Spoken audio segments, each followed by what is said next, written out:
દિવાળીના તહેવાર પહેલાં જૂનાગઢના માર્કેટિંગ યાર્ડમાં જણસની આવકમાં વધારો થયો છે.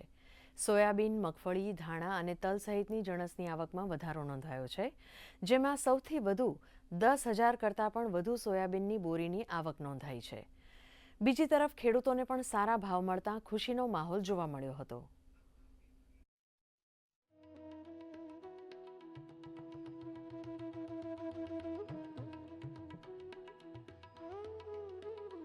જેની શરૂઆત થઈ ગઈ છે. સોયાબીનની ભરપૂર પ્રમાણમાં આવક જોવા મળે છે.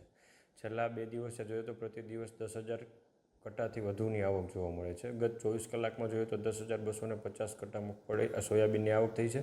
મગફળીની જોઈએ તો 2600 ગુણીની આવક થઈ છે. તલ જોઈએ તો 1500 ગુણીની આવક થઈ છે.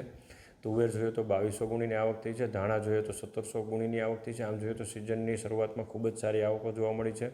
આજની હરાજી મેં જોઈ એમાં 600 થી 750ની બજાર આવે છે. તો મારે સોયાબીન સારું હતું એટલે 815 રૂપિયામાં વેચાણું છે. એનાથી અમે ખુશ છીએ.